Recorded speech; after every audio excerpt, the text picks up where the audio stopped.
একজন আসামি জিয়াউল হাসানের পক্ষ থেকে এই ট্রাইব্যুনালের ক্ষমতা এখতিয়ার চ্যালেঞ্জ করে একটা পিটিশন দায়ের করা হয়েছিল। প্রধানত তাদের যুক্তি ছিল যে বাংলাদেশে যেহেতু কোনো যুদ্ধ হয়নি জুলাই আগস্ট মাসে, সুতরাং যুদ্ধ না হলে ক্রাইমস অ্যাগেনস্ট হিউম্যানিটি হয় না এবং সেই কারণে ক্রাইমস অ্যাগেনস্ট হিউম্যানিটির বিচার এই ট্রাইব্যুনালে হবে না। 2 নম্বর যুক্তি ছিল যেহেতু সংসদ নাই, সেই কারণে কোনো অর্ডিন্যান্স পাশ করে যে আইনের কিছু সংশোধনী আনা হয়েছে সেটা অবৈধ হয়েছে, সেই কারণে তার বিচার এখানে চলবে না। আর এই মোটা দাগে এই দুটোই তাদের কথা ছিল এবং বলেছিল যে এনফোর্সড ডিসঅ্যাপিয়ারেন্স অর্থাৎ গুমের যে অভিযোগ বা অপরাধের এই বিষয়টা 2024 সালে আইন সংশোধন করে এখানে আনা হয়েছে, সেই কারণে 2024 সালে যখন আইন করা হয়েছে তার আগে যদি কোনো অপরাধ হয় তাহলে এখানে রেট্রোঅ্যাক্টিভিটির প্রশ্নে বিচার করা যাবে না। তো আমরা আমাদের আর্গুমেন্ট রেখেছিলাম, কোর্ট আজকে তাদের এই পিটিশনটা সামারিলি রিজেক্ট করেছেন, খারিজ করে দিয়েছেন।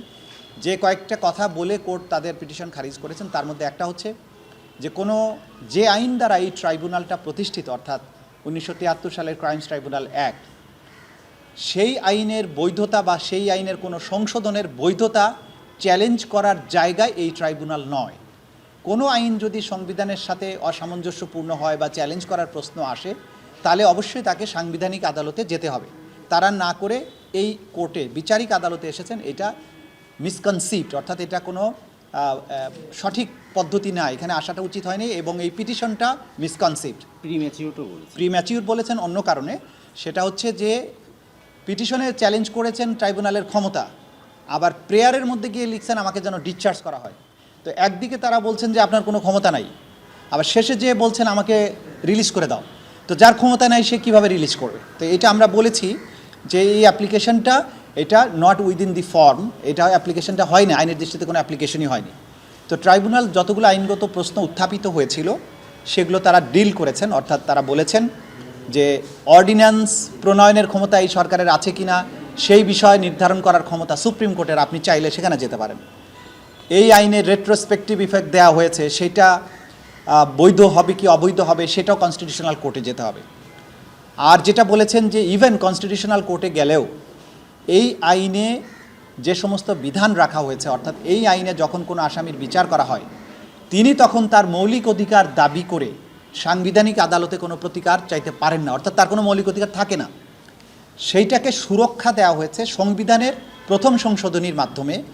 সংবিধানে 47A এবং 47(3) এই দুটো আর্টিকেলের মাধ্যমে crimes against humanity, war crimes সংক্রান্ত যে আইন 1973 সালের ক্রাইমস ট্রাইব্যুনাল অ্যাক্ট, এটাকে একটা ব্ল্যাঙ্কেট প্রোটেকশন দেওয়া হয়েছে যে এই আইনের ব্যাপারে কোনো সাংবিধানিক আদালতে কোনো প্রশ্নই তোলা যাবে না।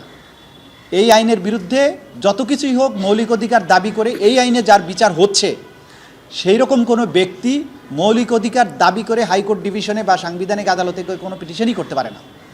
তো যেখানে হাইকোর্টে আপনি কি আইন চ্যালেঞ্জ করার ক্ষমতা নাই, মৌলিক অধিকার দাবি করার প্রশ্ন নাই, সে বিচারিক আদালতে এসে একটা অদ্ভুত যুক্তি তুলে বলছে যে এই আইনটা বৈধ না, সুতরাং এখানে আমার বিচার হতে পারে না। আমরা বলেছি এটার অর্থ হচ্ছে যে বাপের কাছে গিয়ে বাপের বৈধতা চ্যালেঞ্জ করা যায়, তোমার বিয়ে আমার মায়ের সাথে সঠিকভাবে হয়েছিল কিনা। এটা খুবই ইররেলেভেন্ট একটা জিনিস। এটা তোলা হয়েছে, এটা তারা জানেন যে আসলে এটা আইনগতভাবে কোনো মূল্য নেই, কিন্তু একটা নয়েজ তৈরি করার জন্য, একটা হাইপ তৈরি করে মিডিয়ার দৃষ্টি আকর্ষণের জন্য তারা এটা করেছে। তো এই খারিজ করেছেন ওনারা এবং খারিজের মাধ্যমে তো বিচার যথারীতি এবং তদন্ত যথারীতি চলবে এবং তদন্তের পরে তার বিরুদ্ধে যে ধরনের রিপোর্ট আসবে তার ভিত্তিতে যদি ফর্মাল চার্জ দাখিল করার মতো এভিডেন্স থাকে তাহলে ফর্মাল চার্জ দাখিল হবে এবং আনুষ্ঠানিক বিচার প্রক্রিয়া এখানে চলতে থাকে। তো এটা যে প্রাথমিকভাবে একটা সন্দেহ সংশয় তৈরির চেষ্টা করা হয়েছিল, আজকের এই আদেশের মাধ্যমে সেটার একটা নিষ্পত্তি হয়ে গেছে।